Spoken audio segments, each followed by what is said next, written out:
And now the end is near, and so I face the final curtain. My friend, I'll say it clear. I'll state my case, of which I'm certain. I've lived a life that's full. I've traveled each and every highway and more, much more than this, I did in my way.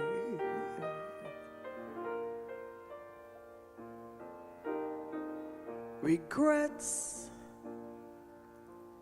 I've had a few, but then again, too few to mention. I did what I had to do and saw it through without exemption. I've planned each charted course, each careful step along the byway, and more, much more than this, I did in my way. Yes, there were times I'm sure you knew when I bit off more than I could chew.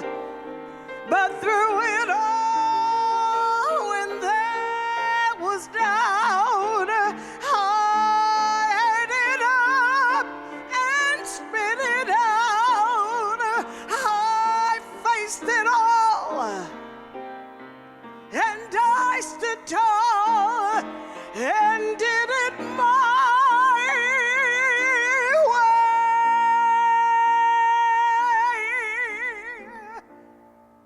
I've loved, I've laughed and cried, I've had my fill, my share of losing. And now as tears subside, I find it all so amusing to think I did all that.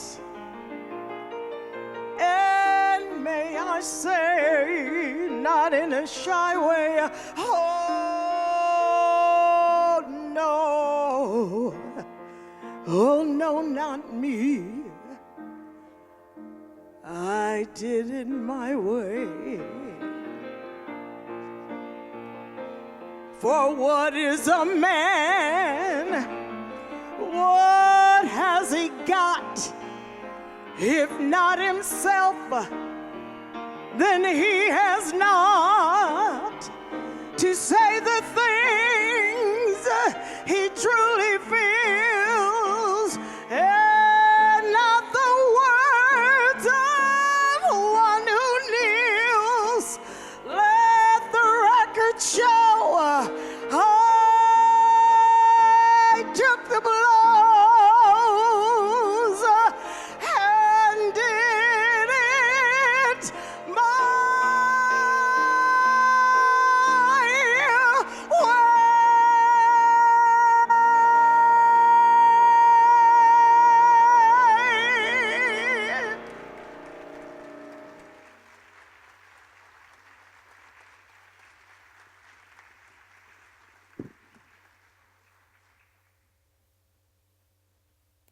Thank you, Millie Edwards. Good morning, everybody. Welcome to Unity Temple in the Plaza, a place where diversity is praised and peace and harmony are rewards. I'm happy to be back after an extended time off, and I'm here this morning to be inspired with you, to pray with you. Thank you. Thank you. Next week is daylight savings time, and we move our clocks ahead by an hour? Yeah. Is that right? Raise your hand if I'm right. Okay, majority rules. And also, it's the time when our garden fairies do their semi-annual fundraiser to collect money for the upcoming season and buy new plants and trees. And we have our head fairy, Nancy Addy, here for that. Would you please come forward?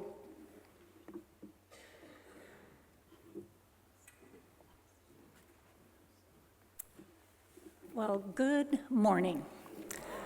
I have a question for y'all.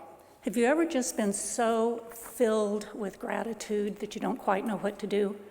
That's how I feel today, because driving in, I didn't have to drive. My sweet husband back there, he drove. And I got to just look around. Have y'all looked around today? The forsythia is starting to bloom. The daffodils and crescents are coming up.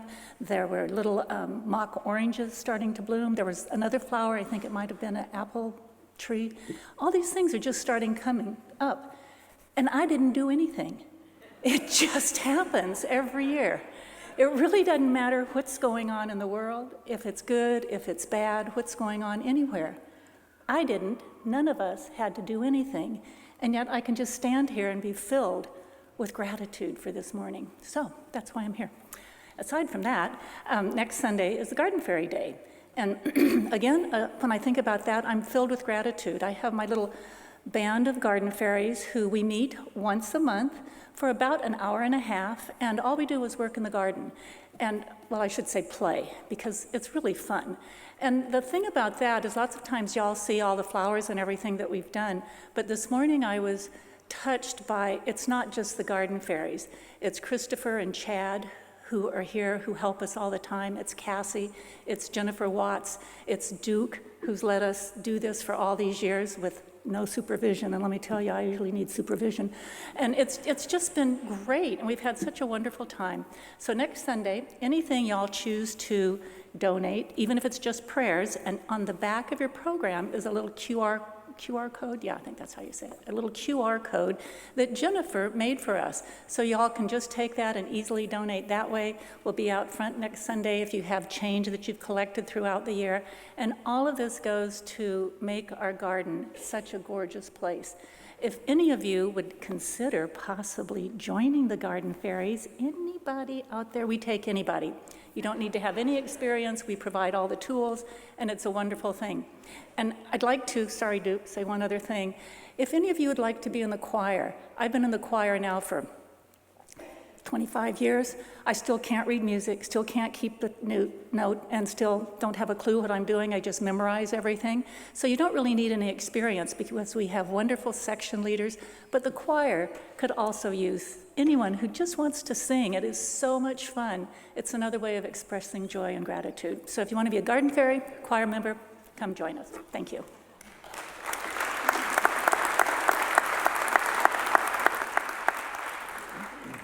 Thank you, Nancy. I came here about 35 years ago, and at that time there was a young boy down in the Global Montessori school. And we never got to know each other well, but I'd see him in passing. Well, he was in here now, 34 years later or more, some time back with one of our congregants. And he's an organist now for the church at Dartmouth College. And so in talking, he said he'd love to come back here and do a recital. He's going to do exactly that. It's going to be held on March 10th. And here is his long-lost relative, I'll put it that way, that's going to share a little bit more about the concert.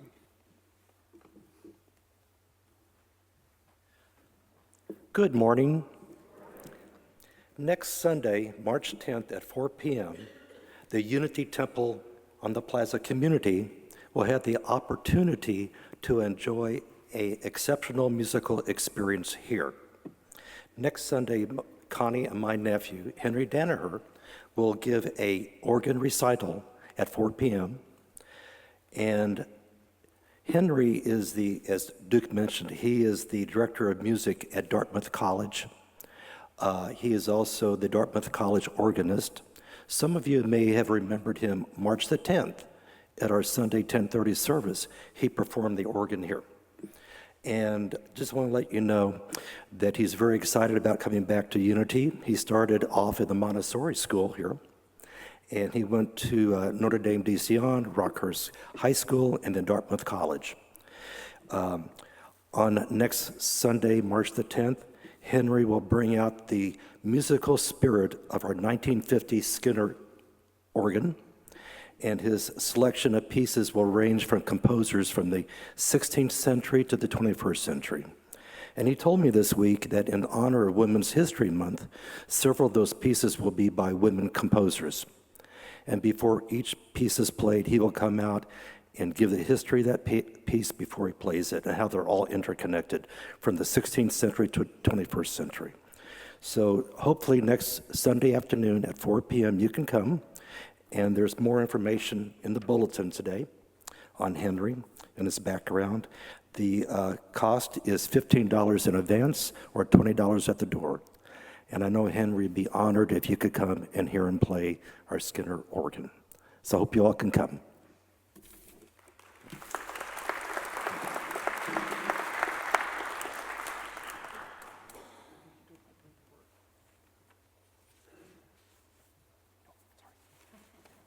Yeah, he's running off with my notes. Anyway, we have Easter coming up on the last Sunday of this month, March 31st. We have another chamber music orchestra that's going to start playing here in April, and it'll be a monthly thing for the rest of the year. A lot of exciting things. And next week we'll have Christopher Jackson speaking with us. For now, we begin the service with the temple chimes, the opening prayer, and who's doing the call? Never, it'll happen. So join with me in the opening prayer.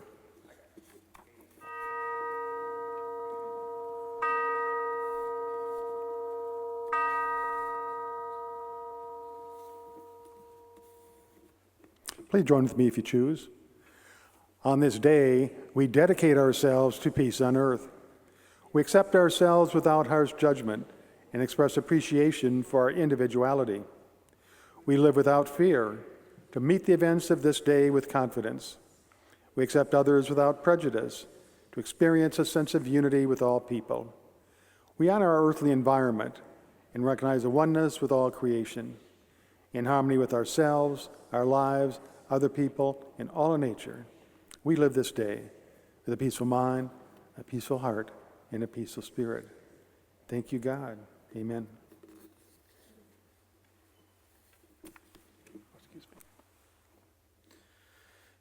Be thou my vision, O Lord of my heart. Not be all else to me save that thou art.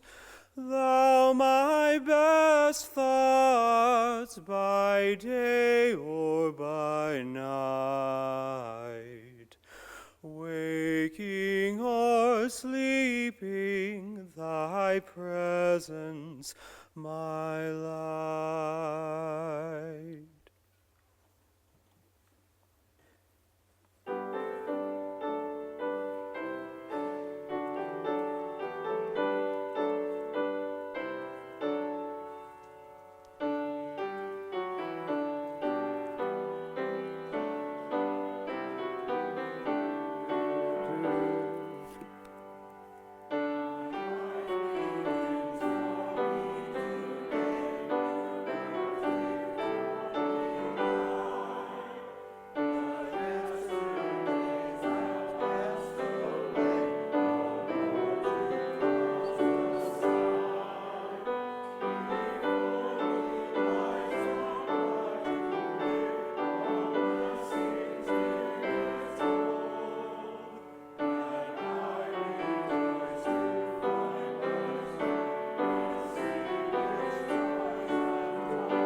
It's in every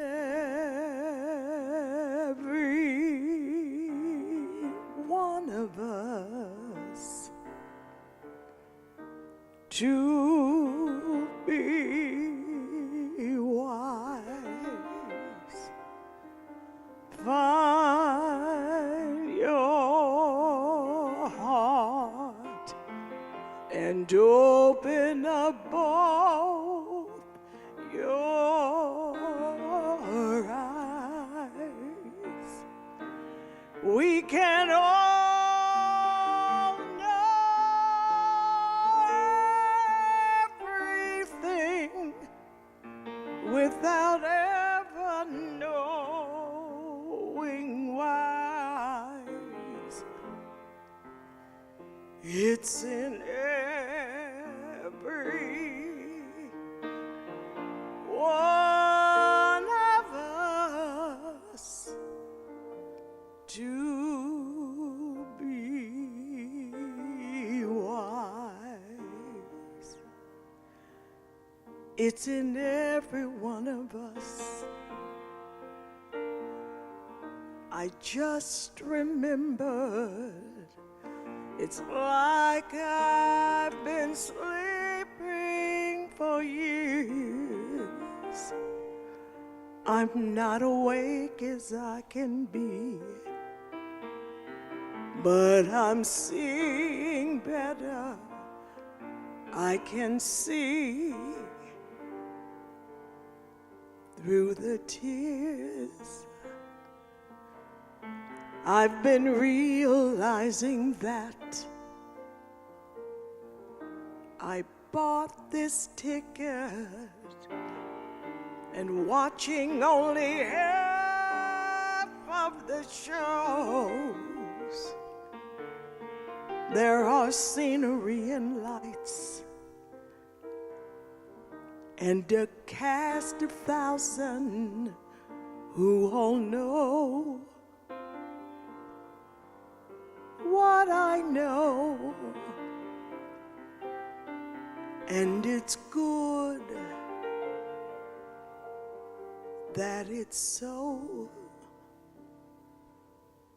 It's in every one of us to be wise. Every one of us.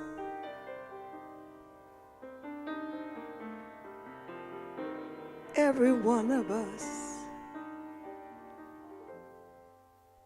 to be wise. Every one of us.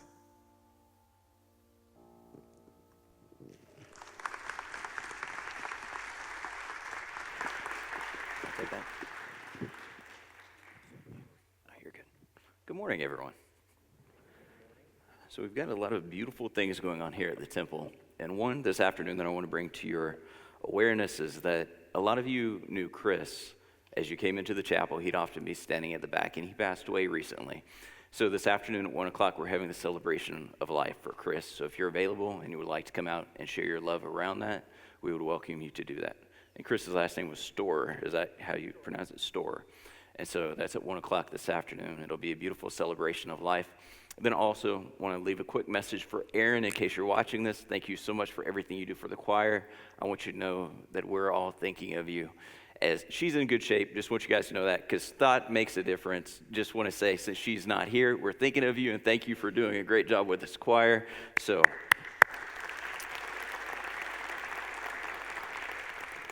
today I want to talk about turning over the tables. We're in the middle of Lent right now. And if any of you are looking for a great way to connect with the story of Lent, Unity, just so you guys know, has had some phenomenal, amazing authors, teachers, speakers throughout its history. Charles Fillmore wrote a book. It's called How to Keep a True Lent. So if any of you are looking for a book to read, to study right now, that'd be a good one. And I'm going to tell you a little bit about that here in a minute. But beforehand, there was this story that Reverend Sandra was telling me one day. And she said it was about me at some point in time early on in life. I don't remember this. But it was as we were in school, and everyone seemed to be negative. So me, as a young, not necessarily as optimistic as I am now, boy, went to Reverend Sandra. I said, Reverend Sandra, can I switch schools? Everyone here is really negative. Everyone's got a bad attitude. I don't know what's going on. And as she's there teaching, she has this loving, calm look on her face. And so she said, well, tell me more. So I was explaining to her that everyone just seemed to have a really bad attitude, they couldn't find anything good about the day, and here I am searching. I'm really trying my best to find a reason to be optimistic and upbeat. And so she looked at me lovingly and said, well, Rory, here's what we can do is I can release you from the program. But before I do that, I want you to do something. I said, okay, I'm coachable, I'm listening. She says, take this spoonful of water and walk all the way around the school, and then come back to me. So I take this spoon very carefully, very anxious, around the entire building. Don't spill a drop. Then I'm excited, I'm smiling. I go back to her and say, I did it. I made it all the way back here, didn't spill a drop. She's smiling, gracefully as she is. She says, Rory, what were you thinking about when you carried that spoon? I said, I was focused on getting it done and doing a good job, not spilling a drop. She said to me, well, did you see anyone who was negative? I said, well, no, I didn't see anyone that was negative. What about the things you didn't like in the rooms? I said, well, I didn't notice any of those either. She said, great. Then when you approach or whenever you are approaching your studies with as much intensity as you were with not spilling the drop of water, then you'll be in the place that you're looking for. And I was like, dang it, she's so good with these messages. And that's how life is. You can't hold two thoughts in your mind at the exact same time. And the reason that I wanted to tell you that story, not only is she a great teacher, that was one of the things I was going to say, is that I'm also a good student, so I listened and learned how to work on my attitude. But when we're looking at the book of Matthew, there's a story about Jesus when he comes back to the temple, and he turns over some tables. Sometimes in our minds, we think Jesus was loving all the time, super optimistic. There's a lot of variables that we probably don't think about as far as what kind of guy was he. Was he loving all the time? Probably in a certain kind of way. Each one of you are loving in different ways at different times, depending on what's going on in your life. He shows up and he sees the money changers and people selling animals, and he gets very upset by this, so he turns over the table. That's the short, condensed version. You can all find that. It's in, I think, the 23rd verse of Matthew. 23rd chapter, first verse. There we go. And don't quote me on that. So if you look that up and I'm off by a book or two, don't get too hung up on it. Pay attention to this story. So what areas of life, let's just say that you are now that divine teacher, and you are also that divine student. So I'm having you take on both roles, because sometimes when people are exploring historical stories, they get really wrapped up on the characters and say, well, I don't think this is what that person is like. So in this particular example, as we're going through this lesson today, I want you to be that master teacher, because if there's one teacher that you know, it's yourself. If there's one student that you know, it's also yourself. So you're going to play both roles. The question I would ask you is, what principles do you study spiritually that you might let go of in other times of your life? What is the temple? Let's explore that. The temple is your temple, your place of being. You control this environment of your temple. Is it a positive place? Is it a place full of negativity? Is there something there that you love and enjoy? Are there things that you don't love and that you do not enjoy? Now I want you to remember, this is your temple. This is your place. One area that you might turn over the table on yourself is if for some reason you're telling yourself, I don't have control. Because you've got your higher self that says you are in complete control over the way that you view this temple. The lower mind may say, well, I'm a victim of circumstance. I really don't have any control over this. So we have a conflict here. So as you walk in there, maybe it's the day where you say, enough is enough. I am tired of the negativity and the bad attitude. Then you have a conversation with your higher self, which says, well, you're in control of what this looks like. But then you get angry at yourself because you say, why have I been living in denial of the truth of my being for so long? And you might flip over the table. No judgment in this. This is your temple. You can pick up the table and clean it off, and we'll get around to that. But when you start to explore those things from a standpoint of complete control, which is something you always have, but you have to unlearn a lot of things that hold you back. In spiritual understanding, often we may have been taught things early on in life that were perfect for when we learn them. And this is very, very important as you are looking at other spiritual teachers who are not necessarily in alignment with where you're at now. I want you to understand that where you're at now is the progression of everything in your life up until that moment in time. I had this beautiful conversation with a health insurance agent who called me the other day. And he was telling me about how he had taken up meditation practices early on in life and how it was a very good experience for him. But then the conversation went to, but then I found the Lord and realized that that was a Hindu practice and therefore that is of the devil. And I'm just having to, I know a lot of you just got this really pondering look on your face, and then you have to choose, how am I going to address this conversation going forward? And say, well, how interesting to be dismissive of any part of the past, to say that I just somehow magically arrived here. Now, it's not to say the practice is right or wrong. Find the practices that serve you. But here I am listening to this conversation. It's like, I really love my life right now. Everything's going exceptionally well. I've got amazing children. I've got an amazing spouse. I mean, life is pretty dadgum ridiculous. But I didn't have the best mom. It's like, hang on. So if we're doing a timeline, let's just say that we're writing the biography of our lives. You're writing your own. And you ended up in the perfect place, which is here now. Because everyone, we've got the lesson that you can't be anywhere other than where you're at right now, right? So you're writing your biography. You can't skip over the parts you didn't necessarily like that got you there. It was a part of the story. Because imagine you read the book, because you're like, well, I don't like all the negativity that was early on in life. Well, you could play the role of you were born and then you die. Would any of you want to pick up a biography to where it's a page long, it says you were born, you lived a life, and then you died? It'd be kind of a boring book.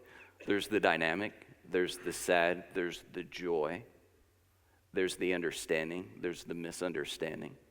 Hopefully, we're growing and we're changing all along this entire path. But it's knowing that, hey, that teacher was there for a very specific reason. In this particular example of the person as I'm listening to, he's dismissing an event of the past to say, I just somehow magically arrived here. What did it take? It takes sometimes the negative perceptions of an event so that we can have that perspective of the joy of an event. Because even though I do talk about having a positive attitude, it is not to be Pollyanna and say that we don't sometimes have the illusion of entertaining a negative experience. Because if we're getting to the highest of highs, it's understanding that everything is neutral. But while we're in this human experience, it's giving ourselves permission and expressing love for every experience that we're having whenever it comes up. Because there's a reason that it's coming up. If you fight it, it'll be very difficult for you to glean what it's trying to teach you. If you can take time and pause, you'll learn what that event was specifically there to teach you in that moment in time. So Jesus walks in to the temple, and this is what I like to imagine. Jesus, there's a lot of missing information about this guy. There's a little bit that we can piece together. A lot of people try their best. So the Christ of your own, the individualized Christ, to where it's going to match what it is that you want, because this is your journey. Some people will tell you, no, this is the exact way that it was, and if you believe anything other than this, because it's not written right here in Scripture, then you're wrong. And that's fine. God bless them. They're in a path that they need to be in. Don't let it hold you back. Don't let someone else apply the brakes to your own life. Keep the gas pedal on. Keep the curiosity. Keep searching for that. I like to imagine that Jesus would walk into a place nowadays, and it wouldn't be necessarily a literal flipping over the table, but maybe some ideas that people are holding that no longer serve them. One of which, you are divine, you are whole. You're more than your body. And then sometimes, I would like to ask you guys this question. Have you ever ran into someone who is judging themselves based off of their age? A little bit. So your spiritual truth says, I'm more than my body. But every once in a while we slip into this and be like, oh, look at that body. I remember it used to look a lot better than that. Son, let me tell you, I used to be in better shape. So I look at my son and say, things were different when I was young. Let that go. Just understand that you're divine, that you're not your body, that you're this ageless, beautiful being that's going through an experience right now. And that stays with you always. So imagine now, we go out there into the world and someone's been told, you're going to hell. And that is biblical, right? That's what they say. So they're going around, they see someone who is going through a negative time. Maybe it's someone who perceivably had a rough past. Let's use Chris, for example, because some of you will be here tonight, some of you won't. Chris is a dadgum stud. I did not know him as well as some of you guys did. Most of you guys probably knew him better than I did. Every day I walked in and I'm like, this guy's always smiling. And he's always present. And physically, I can envision a guy who has some physical limitations, things that he could quickly justify not doing what he's doing. He was always showing up in the back of the room. Would we all agree he probably had some more adversity going on than most of us do in our day-to-day? It's not to say, and this is not a reason to go searching in your story about why it's more challenging than others, but use it as a beautiful observation of here is someone who's going through something that is very, very challenging. He's seen his brothers die. He saw his father die of this same illness. Imagine having to carry that around with you throughout most of your days and trying to find a reason to be joyous. But here's this man who puts on a prayer stole to be a prayer chaplain, even though he's losing his ability to speak in that moment in time, just to hold space. How beautiful is that? What a beautiful unity teacher he was. Now, I tell you the rest of his story, some of it's written into the bulletin, but I'm not going to. So if you want to hear the rest of Chris's story, you'll have to show up or ask somebody. But it's important to be you, present in experiences like this, because everyone's got these amazing, beautiful stories and understandings that they can share with you. And that is an environment to walk into. In the Bible, it's also talking about whenever Jesus was criticizing the teachers. Because imagine that you walk in here, say, I like you, but you better pray and hopefully we'll get you to heaven. And I'm like, what? So then in the Bible, Jesus actually addresses this. And let me read that to you.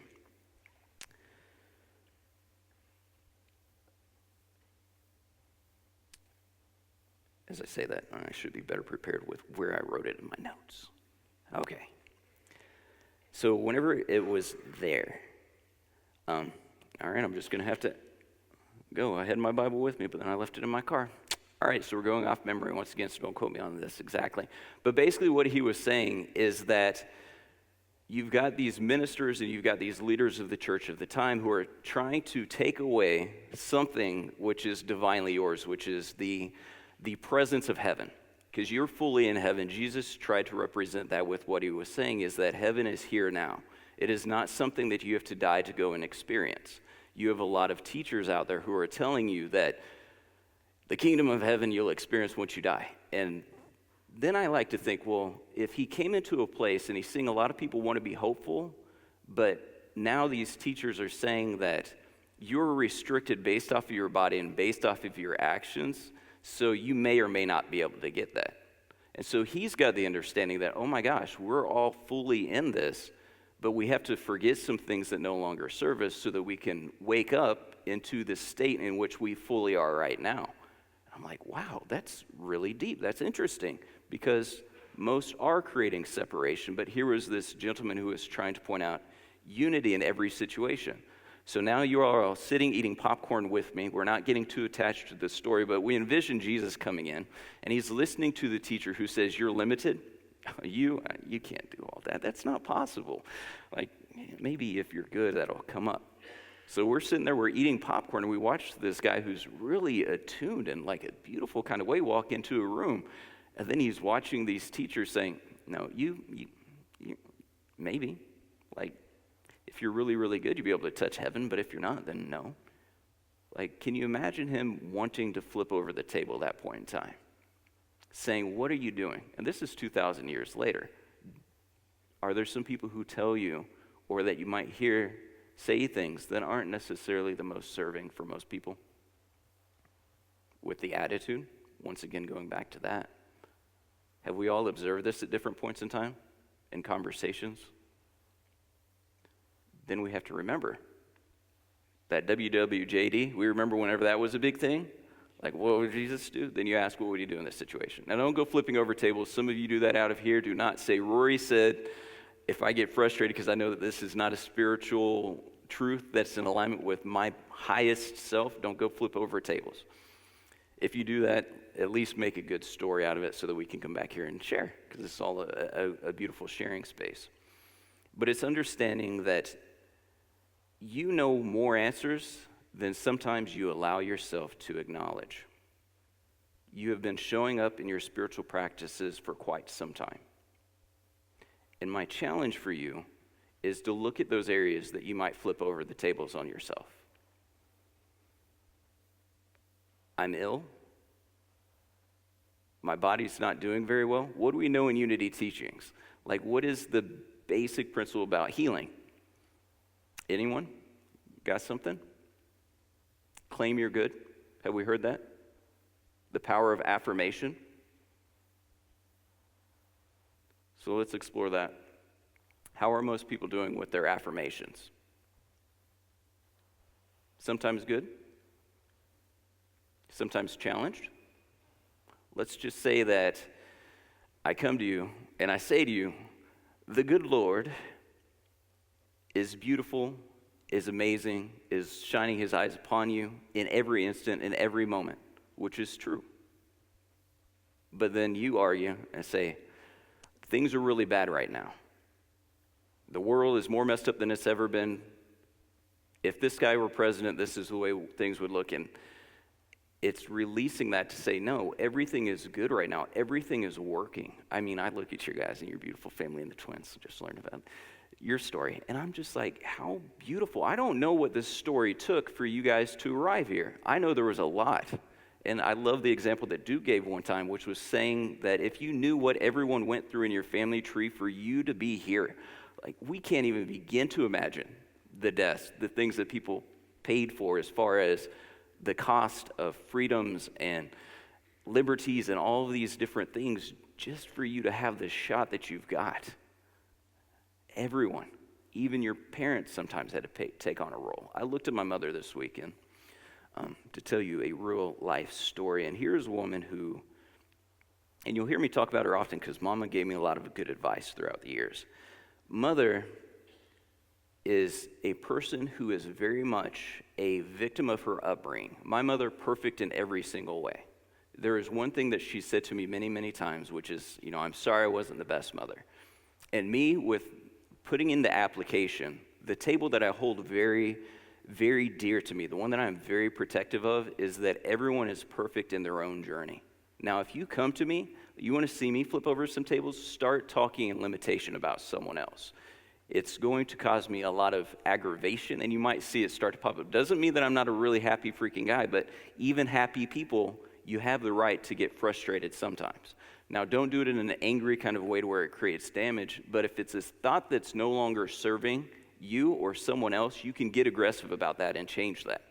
Speak to yourself in loving terms. So I'm looking at my mother, and I see past her story. I see past the way my grandfather treated her, the way her youth was, the time that she was raped, all these different things. I look past all of that as she is still a perfect mother. What did she need to do? She needed to bring me to the starting line. My life from then is just this ridiculous, beautiful journey from there. And if you look at any of your lives, The reason that you're here is because a lot of stuff had to happen. Your parents, whether you judge them as good or bad, needed to be your parents. Do we all get that? It was perfect. And those of you who are parents, I look at you, and if any of you hold judgment, I want to look at you with loving eyes and tell you, you are the perfect parent for the child that you had. Did you give that child up for an adoption? Doesn't matter. Were you maybe not able to stay in that child's life after the first month? Doesn't matter. You were the perfect parent to begin their journey. Is that a reason that some of you would flip over a table? Is that if you see someone who is arguing with their wholeness from their journey of life, of just giving them permission to be like, no, you're whole. This is wonderful. This is beautiful. And then you just sit with that. And then everything literally begins to shift. And we're just talking about one area of attitude right now. We're also talking about the restrictive thoughts that we have that conflict with spiritual understandings and spiritual truths that we have right now. And there's a lot of those. Each one of your stories is different. Each one of you are at different points in your spiritual understanding and your spiritual unfoldment. The teachers that you're studying, whether that be from Scripture or whether that be from A Course in Miracles, or whether that be Buddhist teachings, doesn't matter. But you're learning a lot of things, and take those principles and fully apply them to life. And as you do that, I assure you, you'll see certain areas to where you'll see tables that need flipped. But then once you flip those tables, clean them back up, especially since it's your own. This is your temple, once again, going back to that. And then put the ideas on that table that do serve you. And make sure you watch your conscious thoughts so that you're not going into negative spaces about yourself, about your peers, about the things going on that you can't control. It's a beautiful dadgum day. It's a beautiful day. And you're all alive and you get to experience it. That little twinge of pain in your body, if we're understanding that we eventually are going to be beyond our bodies, and every spiritual text you ever read says that, then this short amount of pain is a very short-lived experience. You may be with it for the rest of your life, and others you may be able to set it down, and that's perfect as well. And give yourself love and attention and gratitude for every aspect of that. But if you lock yourselves into, I'm going to be in pain for the rest of my life, how interesting that now we're giving up the fact that we know that we're so much more. You don't have to. I mean, go for it. There's some who will put that down and others who will continue to cling to it. And there's nothing wrong with that, because once again, it's your journey in the perfect space and the perfect speed for you. But I challenge you all to explore those thoughts, to explore these ideas of these different concepts, because it's your temple. Take care of it. Flip over some tables that aren't serving. If you see a friend of yours and they invite you into their temple and they've got messed up thinking that's not serving them, this is a big thing. If they're finding peace, leave them alone. But if there's a thought of limitation and lack, it's okay, flip over their table, but help them clean it up. Say, did you forget how amazing you are? Like, do you remember how much God loves you, how blessed you are in this experience? And it doesn't mean rob them of their opportunity to be in their feelings, because sometimes they choose to do that. And all of that is okay, and all of that is perfect. Because remember, you are both master teacher and master student. So imagine that you're that Christ unfolding in every single instance. Like, sometimes you don't want to wear that hat, and you're like, I want to put that to the side. But there are times that you do feel like exploring that thought. And I encourage you, do that, because you'll help other people remember the Christ that they are and help them clean up their own tables. So I appreciate you all allowing me to be here for a little while with you this morning. I hope that you all gleaned something from that. And I also want to remind you of this one little detail, is that you, as the master student, are always seeking out the lesson no matter who is speaking and what is being spoken about. And if there's ever a lesson that is given that you didn't find something, that's not as much on the speaker as it is on our own personal journey and our seeking for that understanding. So thank you all. I learned so much from you every opportunity I get to stand up here and just share some ideas, share some concepts. And for you kids showing up, amazing, beautiful, keep showing up. Life is amazing in so many ways, and you're just getting started. And those of you who are kids in adults' clothing, like you're maybe in an 80-year-old's body, yeah, life is still exciting. Have fun with it. Have joy with it. And thank you all.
As we move into meditation, I invite you to make yourself comfortable in your seat.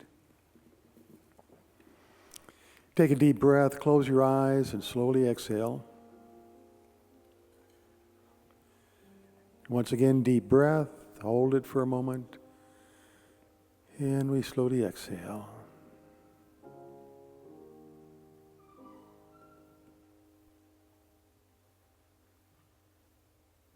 As we move further and further into the heart of our being, we find a greater degree of peace, a greater level of comfort,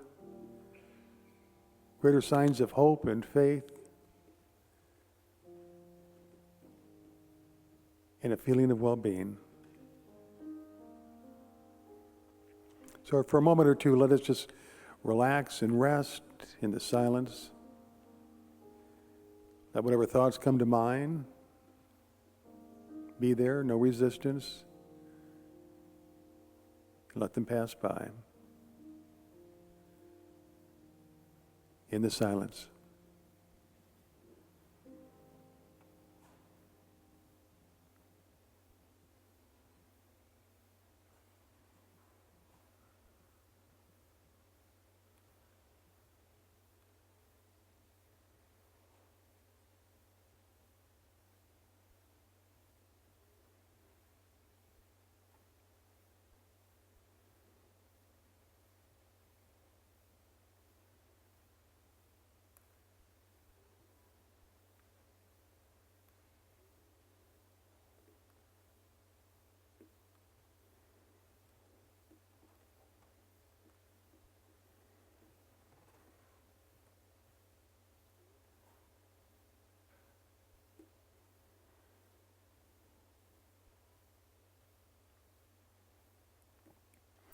As I speak these words, make them your own. Peaceful mind. I am at peace with all the situations and circumstances in my life. Peaceful heart. I'm at peace with all the people in my world. In peaceful spirit. I'm at peace with the person I am, with the life that I'm living, with the path that I'm on. Peaceful spirit. We now begin to come back from meditation with a sense of joy, a higher sense of satisfaction, a higher sense of well-being. We come back happy to be here and happy to the day ahead. And so it is.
Once again, thank you, George, for being here this morning. And our prayers go out to Erin Keller, who's in the hospital. She sounded great when we communicated yesterday, and we expect her back soon. And thank the choir, too. It's always good to have you here.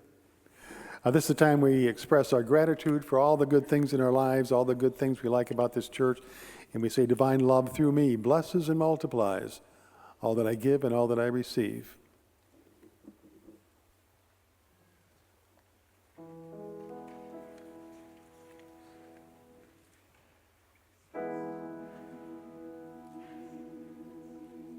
Nobody knows the trouble I've seen.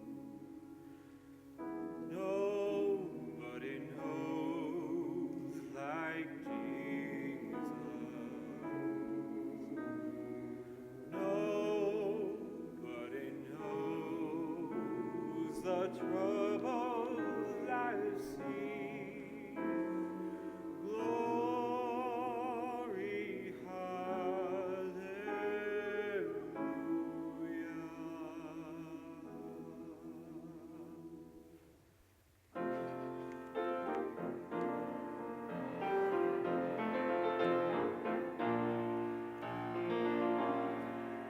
every voice and sing to the heavenly, with the harmonies of liberty. Let our rejoicing rise high as the listening skies. Let it resound loud as the rolling sea. Sing a song full of the faith and the darkness is taught us. Sing a song full of the hope and the message taught us. Facing the rising sun, what a day begun. Let us march on to victory's dawn. Slowly the road we trod, into the chase we rode, felt in the days when Rome unborn had died. With the steady beating of every to the place which our fathers sought. We have come on the way that leads Jesus in water.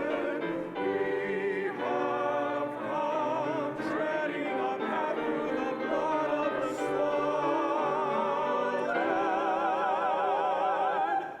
But from the gloomy past, till now we stand at last, where the white beam on our right star is cast. Let us march on till victory. Sing glory, hallelujah.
conclude the service today with the prayer for protection and the peace song.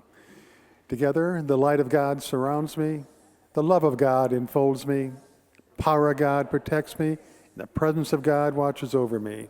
Wherever I am, God is, and all is well.